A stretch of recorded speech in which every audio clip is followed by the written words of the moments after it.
The hybrid radio-optical transceiver is a research tool designed for the University of Massachusetts Boston Ubiquitous Communications and Networking Lab.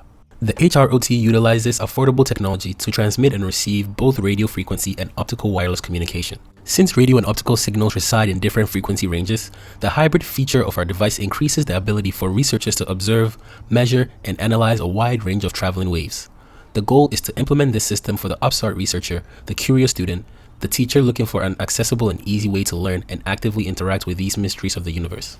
The components vital to the operation of two HROT nodes are as follows.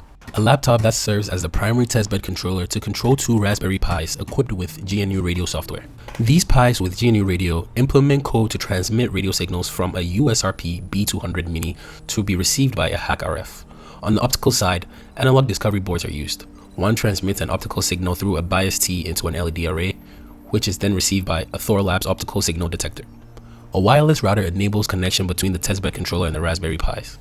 Keep in mind that two HROT nodes are utilized in the system, each housed within their own casing to maintain organization and ease of use. Each one contains their own Raspberry Pi and analog discovery board. One node contains a hack RF to receive the radio signal, as well as the optical signal detector to receive the optical wireless communication. The second node contains a USRP B200 Mini to send the radio signal, as well as the LED array to transmit the optical wireless communication. Each node contains modular levels to have easy access to all the components. On one node, the hack RF is in the bottom layer, the Raspberry Pi is in the second level, and the LED array in the top level. The side compartments hold the analog discovery board and rechargeable battery. On the second node, the bottom holds the USRP B100 Mini, the middle holds the Raspberry Pi, and the top holds the Thorlabs optical signal detector. Machine learning is also implemented in GNU radio to modify the incoming optical wireless communication signal with peak-to-peak linearization for a clean, undistorted signal. Our project-specific success criteria are as follows.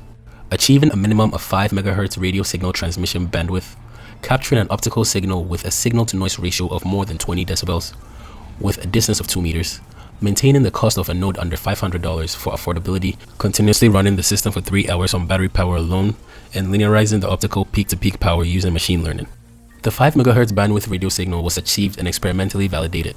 The cost of an HROT totaled to approximately $495. The rechargeable batteries are energy efficient and long-lasting with a runtime of more than 3 hours.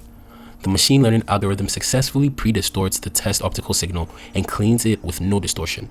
However, the optical transmission over 2 meters with a 20 decibel signal-to-noise ratio was not achieved.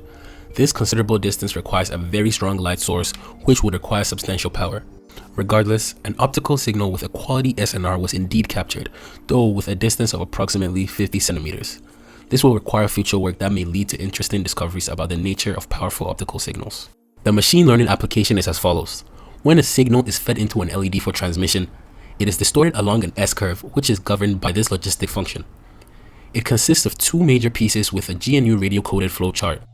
A cross-correlation block slides the transmitted TX and received signals RX across one another to determine the delay between TX and RX in terms of sample count.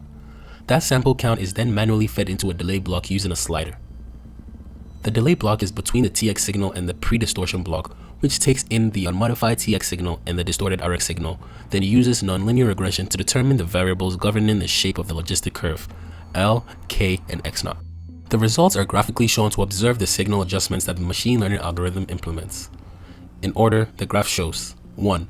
A signal modified by the pre-distortion block. 2. The signal received after pre-distortion and passing through a simulated LED. 3.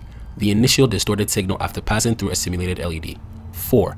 The original clean signal with no distortion and pre-distortion. A PCB was manufactured to act as the LED optical transmission signal. It is an oscillator that generates a sinusoidal signal which has the ability to change the amplitude and frequency via potentiometers.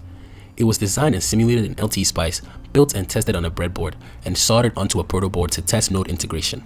Finally, the circuit was drafted and modeled in KiCad, sent for manufacture, and then soldered onto the received PCB.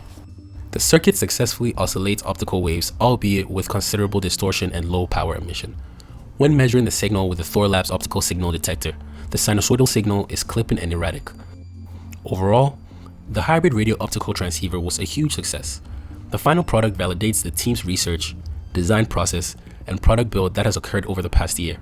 New perspectives on radio and optical signals, the hardware and software that allows us to interface them, and the ability to integrate them together are key aspects of our newly found knowledge.